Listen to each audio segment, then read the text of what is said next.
उत्तर प्रदेश में 2027 में विधानसभा के चुनाव होने हैं, लेकिन चुनावी बिसात अभी से बिछती दिख रही।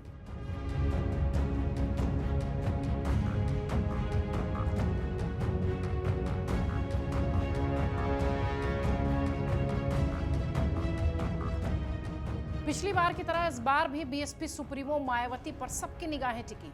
वो अकेले चुनाव लड़ेंगी या किसी के साथ गठबंधन में आएंगी। हालांकि उन्होंने अपने जन्मदिन के मौके पर यह साफ कर दिया था कि वो हर तरह का चुनाव अकेले ही लड़ेंगी, लेकिन एक संकेत भी उन्होंने दिया जिससे आईएनडीआईए गठबंधन की उम्मीदें बढ़ गई। कयास ये लगाए जाने लगे कि अगर बीएसपी की एक शर्त पूरी हो जाए तो विपक्षी दलों के साथ वो जा सकती। सवाल ये भी है कि जिस तरीके से मायावती लोकसभा चुनाव में दोनों ही गठबंधनों से अलग दिखाई पड़ी, क्या उत्तर प्रदेश के विधानसभा चुनाव में एक साथ चुनाव लड़ेंगी, एक साथ आएंगी? यह सवाल इसलिए भी उठना लाजमी है क्योंकि आईएनडीआईए गठबंधन में समाजवादी पार्टी शामिल है। 2019 का लोकसभा चुनाव जब हुआ था उसके बाद से मायावती के नेताओं में तू-तू मैं भी देखी गई और दोनों के रास्ते अलग हुए। मायावती और अखिलेश का एक साथ आना क्या अब संभव है? हालांकि राजनीति में कुछ भी संभव है। यूपी विधानसभा चुनाव में अलग अलग चुनाव लड़ने की या गठबंधन में साथ चुनाव लड़ने की तैयारी है। यही इन दिनों अखिलेश यादव और मायावती के बीच उठने वाले सवाल। कांग्रेस पार्टी पहले ही बीएसपी को आईएनडीआईए गठबंधन में शामिल होने का खुला न्योता दे चुकी है। समाजवादी पार्टी के अध्यक्ष अखिलेश यादव का रुख भी फिलहाल नरम है।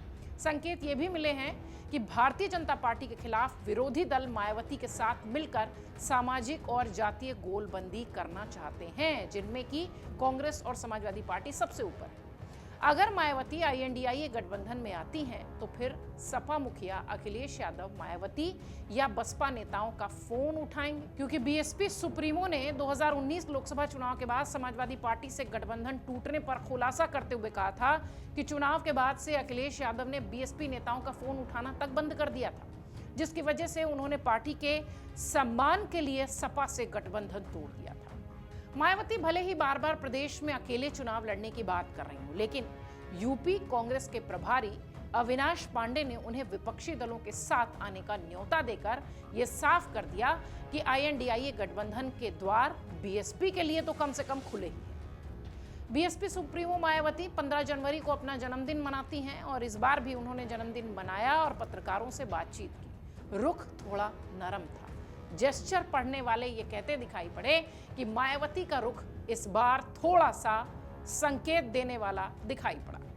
मायावती ने भले ही आईएनडीआईए गठबंधन को लेकर अपनी रणनीति साफ नहीं की, लेकिन ईवीएम और एसआईआर का जिक्र कर परोक्ष रूप से कांग्रेस की नीतियों के प्रति अपना अप्रत्यक्ष समर्थन जाहिर किया। यही नहीं, साथ ही उन्होंने ये भी कहा कि अगर कोई दल सवर्ण वोट उनके पक्ष में ट्रांसफर कर सकता है तो भविष्य में वो गठबंधन भी कर लेंगी। दरअसल मायावती अक्सर ये आरोप लगाती रही हैं कि गठबंधन में बीएसपी को वोट जो आता है वो दूसरे दलों के फायदे में चला जाता है, उनकी पार्टी को उसका समर्थन नहीं मिलता।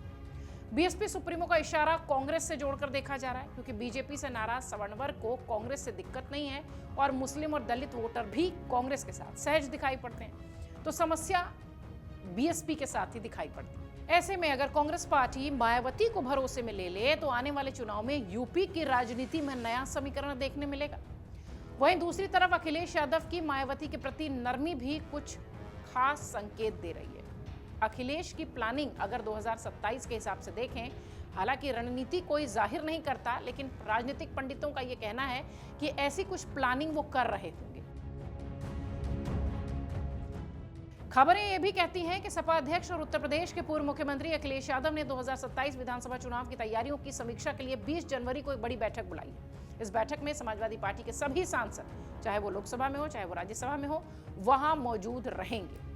ये बैठक 20 जनवरी को दोपहर 12 बजे लखनऊ में समाजवादी पार्टी के मुख्यालय में होगी। इस बैठक में party chief Akhilesh Yadav party के पदाधिकारियों से उत्तर प्रदेश विधानसभा चुनाव को लेकर ही सलाह मशवरा करेंगे। सपा प्रमुख अखिलेश यादव सभी सांसदों से उनके संसदीय क्षेत्र की विधानसभा सीटों की पूरी रिपोर्ट भी लेंगे। कहा यह भी जा रहा है कि इस बैठक को 2027 में समाजवादी पार्टी के प्रत्याशी चयन की कड़ी में पहली बैठक समझा जा सकता है। बैठक में अखिलेश यादव एसआईआर की रिपोर्ट भी लेंगे। सपा ने सांसदों का रिपोर्ट कार्ड भी तैयार कर लिया है। इसके साथ ही बैठक में बजट सत्र की रणनीति को लेकर चर्चा होगी। समाजवादी पार्टी के लोकसभा में 37 और राज्यसभा में 4 सांसद हैं। फिलहाल सपा चीफ अखिलेश यादव जो है वो 20 जनवरी को बुलाई गई बैठक में नेतृत्व करते हुए दिखाई पड़ेंगे। मायावती से कनेक्शन होगा या नहीं, ये एक बड़ा सवाल उत्तर प्रदेश के चुनाव के पहले तक जरूर दिखाई पड़ेगा। हालांकि मायावती को लेकर ये कहा जाता है कि उनका जो व्यक्तित्व है और जो भी उनका राजनीतिक रूप से कदम होता है वो दरअसल कोई समझ पाए बड़ा मुश्किल होता है। सोशल इंजीनियरिंग में खुद को माहिर बताने वाली मायावती लास्ट मोमेंट पर क्या करेंगी ये कह पाना बड़ा मुश्किल है। लेकिन हाँ, उत्तर प्रदेश के चुनाव से पहले एक मजबूत विपक्ष बनाने की तैयारी कांग्रेस और समाजवादी पार्टी की उत्तर प्रदेश में दिखाई पड़ रही है, जिसमें वो मायावती को साथ लाना चाहते हैं।